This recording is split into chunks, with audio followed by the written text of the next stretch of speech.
Araw sa inyong lahat sa pagpapatuloy ng ating kwento.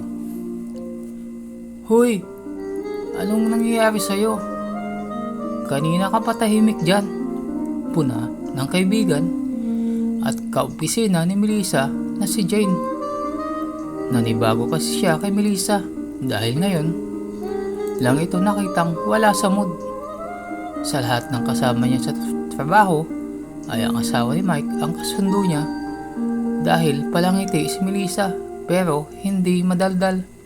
Marami ang nagkakagusto sa magandang ginang pero alam ng lahat na loyal sa mister itong magandang kaopisina nila kaya walang mga has na manligaw sa sexing kaibigan ni Jane. May asawa na rin si Jane kaya mas lalo silang naging malapit ni Melissa sa isa't isa. Halos walang tinatagong sikreto sa kanya ang kaibigan, maliban na lang ang tungkol kay Alex. Wala ito. Malapit na kasi ako magkaroon ng buwanang dalaw. Pilit nang umiti si Melissa sa kaibigan. Pero sa loob-loob niya ay malaki talaga ang kanyang problema. Masyado nang na-inlove sa kanya si Alex. Paano pa kaya ito makakahanap ng iba kung nasa kanya naman ang buong atensyon at pagmamahal ng binata? At ngayon ay nag-uumpisa na itong magselos kay Mike. Naadik na rin ang binata sa kanya. Kaya pinapanay-panay nito ang paggamit sa kanyang katawan. Katunayan nga basang-basa pa rin ang kanyang pakiramdam. Kung kanina galit siya sa nobyo, ngayon ay nakakaramdam na siya ng habag dito. Batid niya ang labis na paninibugho na nararamdaman ng lalaking nagpapainit sa kanyang gabi habang wala ang mahal na asawa. Gusto niyang itama ang mali pero hindi niya alam kung paano. Pakiramdam niya ay nahulog siya sa isang malalim na balon at nahihirapan siyang umahon. Kailangan niya mag-isip. Kailangan niya ng panahon. Buong araw namang nagmukmok si Alex sa bahay niya. Ilang beses niyang tinext si Melissa pero hindi ito nagre-reply. Sinubukan din niya itong tawagan pero hindi ito sumasagot. Nagsisisi siya kung bakit niya sinaktan ang damdamin ng nobyang may asawa. Dapat ay nagtiis at nagpasensya ba siya at hintayin ang tamang panahon upang tuluyang maagaw ang magandang misis ni Mike. Kailangang planuhin niya ang lahat. Hindi siya dapat magpadala sa kanyang kagustuhan na maagaw agad ang sexing nobya. Buong araw na busy si Mike dahil gusto niyang makauwi agad. Sobrang namiss niya ang kanyang asawa. Kung hindi lang makulit si Lubian, ay dapat kahapon pa siya nakatapos. Masyado kasing metikulosa ang dalaga at marami pang pinapadagdag sa original na plano. Talo pa nito ang architect. Gayon pa man ay marunong naman siyang magpasensya. Pero kahit may maliit na pagbabago ay matatapos na niya ang kanyang gagawin. Kaya pwede na siyang umuwi. Kumuha siya ng ticket para makauwi. Pero ang available flight na natira ay alas 7 pa ng gabi. Kaya wala siyang choice. Hindi rin niya pinaalam sa asawa na uuwi siya. Napapangiti na lang sa isiping masusurpresa mamaya si Melissa pag nakita siyang umuwi dahil expected pa nito na bukas pa ang uwi niya. Alas 6 na ng gabi. Hay, sa wakas makakauwi na rin. Sa isip ni Melissa, wala siyang balak pumunta sa bahay ni Alex dahil sa nangyari kaninang umaga. Gusto niyang mag-isip. Ayaw niya munang kausapin ang binata dahil ayaw niyang maimpluwensyahan nito ang kanyang magiging desisyon. Makita pa lang kasi niya si Alex ay para na siyang nawawala sa sarili. Kaagad nag-iinit ang kanyang katawan sa mga titig pa lang ng binata sa kanya. Hay, grabe ka talagang lalaki ka. Naiinis siya kasi dapat ay galit siya sa lalaki. Pero hindi niya magawang magalit dito ng matagal. Kanina pa nagtitext at tawag ang nobyo. Pero pinipigilan lamang niya ang sarili.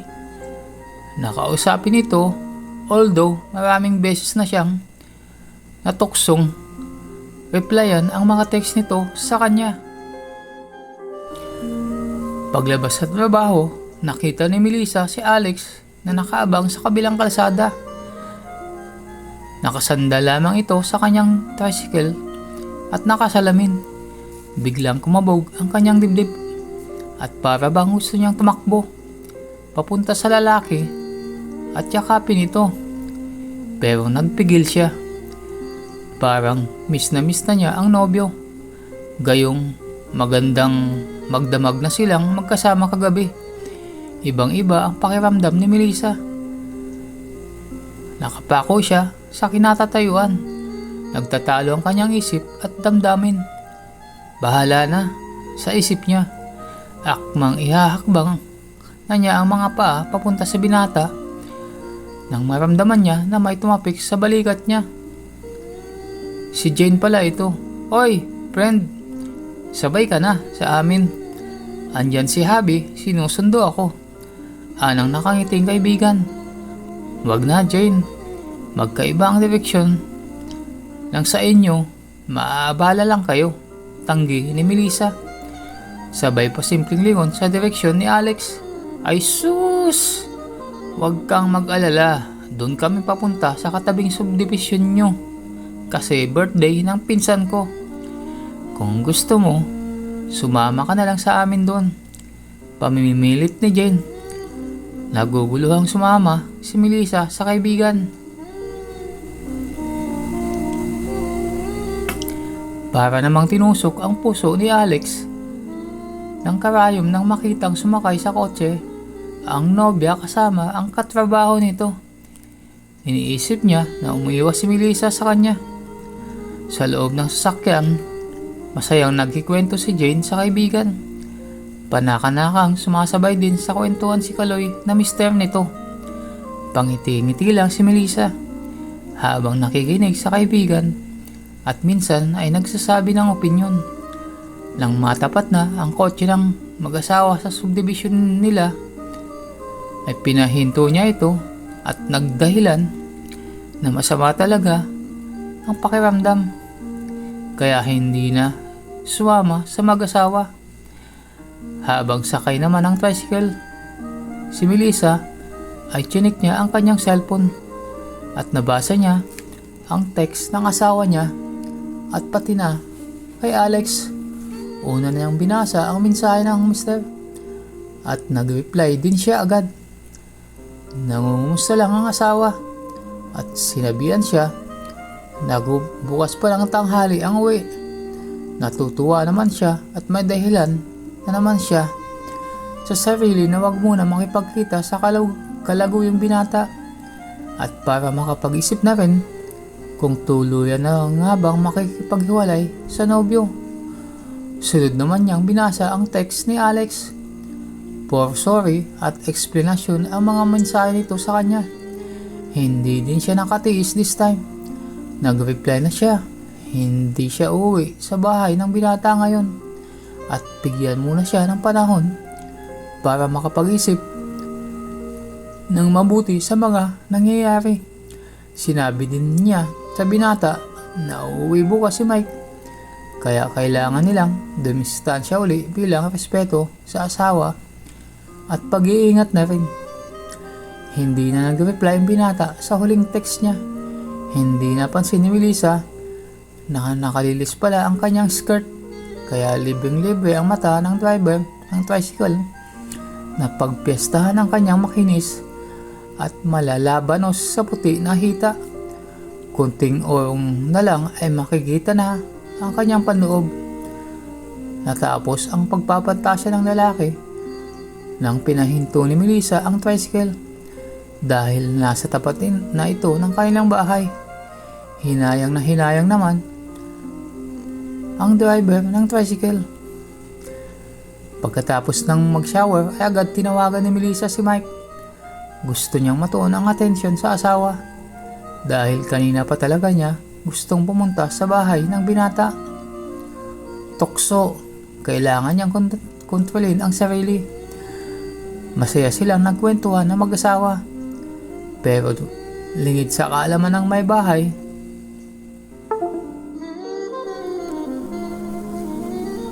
ay kasalukuyan nang nasa airport ang mister. Pagkatapos nila mag-usap ay agad nagbihis si Melissa. Naka-spaghetti lang ang pataas niya at nakapanloob na white na may maliit na bulaklak. Siya lang naman kasi ang mag-isa sa bahay at ilang araw din siyang nasanay sa bahay ni Alex. Ang suot ay sando lang at panloob sa baba.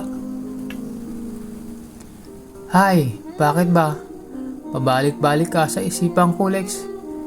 Inis na sambit sa isipan ni Melissa. Makapagluto na nga ng dinner. Sabay baba sa hagdanan ng sexing ginang. Samantala na nadili naman ang eroplano na sasakyan sana ni Mike.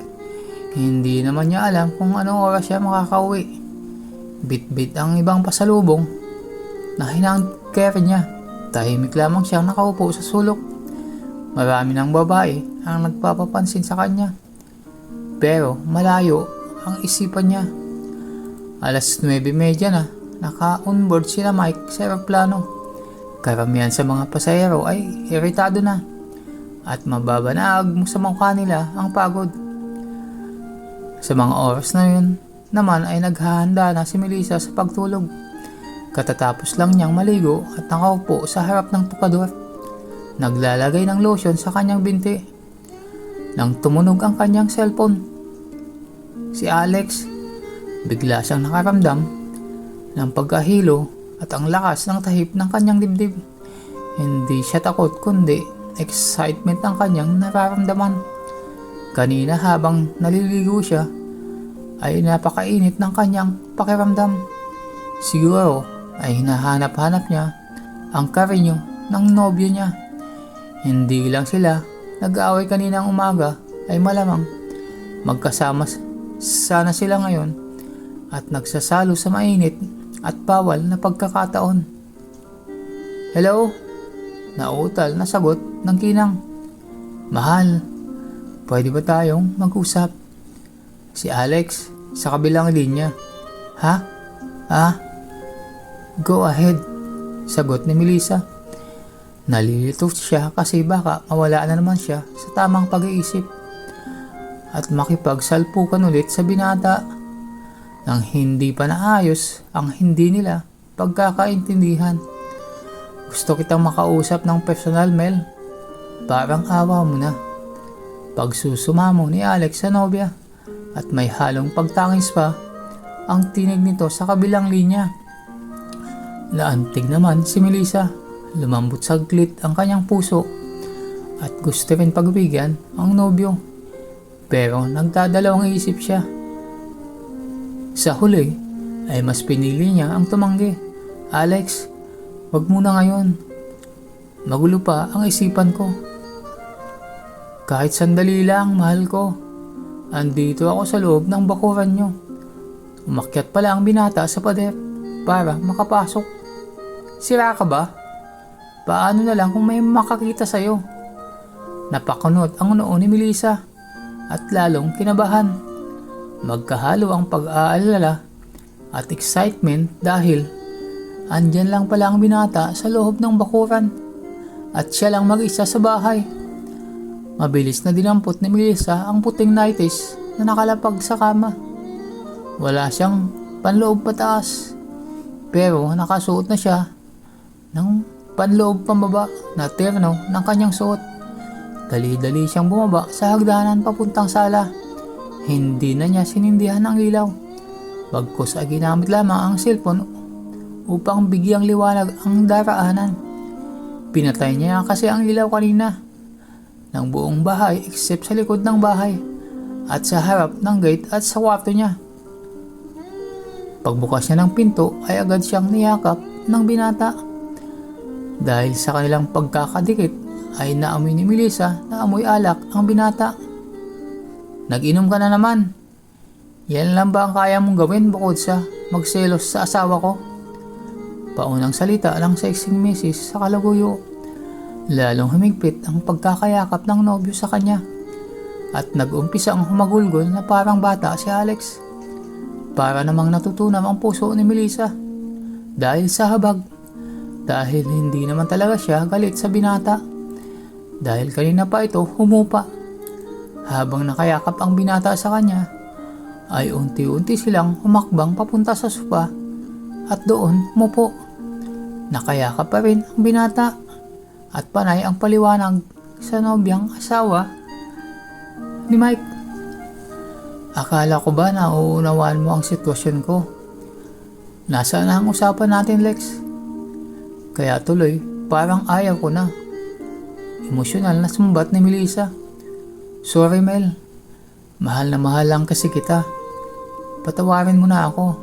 Alam kong wala akong karapatan na angkinin ka ng buo. Lulugar ako, mahal. Niyakap na lang ni Melissa ang nobyo upang patahanin ito. Sandali silang nanatiling nagyakapan at ninanamnam ang sandaling katahimikan na namamagitan sa kanila sa sala. Maya-maya pa ay nagtititigan silang dalawa.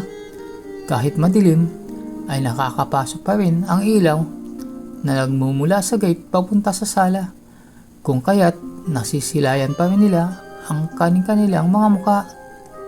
Medyo matagal silang nagtitigan. Mga mata lamang nila ang nag-uusap. Pero alam nilang hindi sapat ang magtitigan lamang sila. Hindi nagpahuli ang kanilang mga labi at ito'y nagpang-abot din. Mga padamping halik. Hindi rin nagpatalo ang kanilang mga kamay. Naging mainit na ang kanilang halikan at tuluyan ng tinangay si Melissa ng kanyang nararamdamang init na ngayon nag-uumpisa ng dumaloy sa kanyang kaibuturan at papasok sa kanyang buong pagkatao. Mabilis na kumilos ang kanilang mga kamay. Doon tayo sa guest room. Agad namang tinigil ng binata ang ginagawa. Dahan-dahan binuhat ni Alex si Melissa at nagpaubaya naman ang magandang misis at agad na yumakap sa boyfriend. At tinahak nila ang hagdan papunta sa kwarto upang umpisahan ang gagawing kasalanan. Pagdating sa loob ng kwarto ay agad na ibinaba ni Alex ang nobya at pati siya ay nagpatianod at dumagan sa malambot na katawan ni Melissa. Tinuloy nila sa kama ang kanilang halikan. Inangat ni Alex ang nighties ng babae at agad nilantaran at hinalikan ang mga lieg nito. Sandali nilang pinakiramdaman ang sensasyon ng kanilang pag-iisang katawan. Ang init talaga. Nakakapaso sa init. Maya-maya lamang ay nag-umpisa nang gumalaw si Alex. At hindi rin naman nagpahuli si Melissa.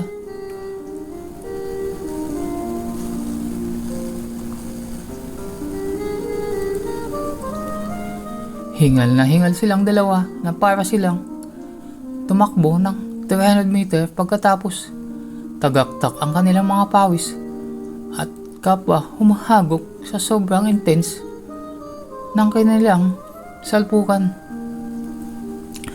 Isa na namang masarap na experience para kay Melissa. Handog ng binatang tinuring niyang hero minsan. Nakaidlip ang dalawang magkalaguyo matapos ma-arouse ang kanilang init para sa isa't isa.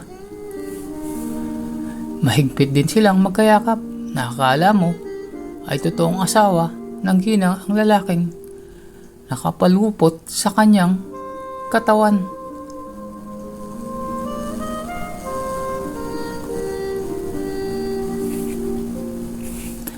Kasabay ng biglang tumunog ang cellphone ni Melissa. Habang sila ay nagpapahinga ng binata, bigla siyang nabigla. Naku! Si Mike! Huwag kang maingay. Sabay mabilis na kumalas si Melissa sa binata habang siya ay niyayakap. Buwisit, mahinang mura ni Alex. Agad tumayo si Melissa at pumunta sa may pintuan sa takot na marinig ni Mike ang kahit na paghinga o kaunting tunog mula kay Alex. Pinakalma niya muna kaunti ang sarili bago sinagot ang tawag. Hello? Kunwari ay di niya alam na ang asawa ang tumatawag. Han, pasensya ka na. Nagising pa kita. Malapit na ako. Pakibukas ang gate. Hehehe, sorry. Nakangising sabi ng mister niya.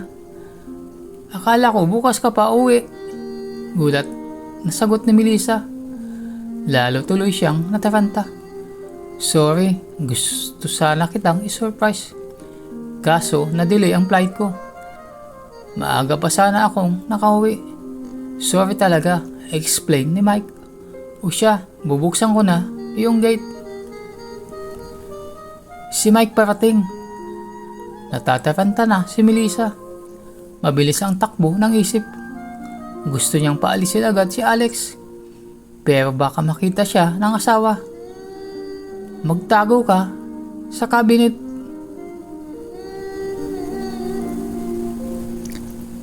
Hanggang dito na lang muna ang ating kwento. Kung nagustuhan nyo ang kwento sa araw na to, ay huwag kalimutan mag-subscribe, like at comment para updated kayo sa mga susunod pa.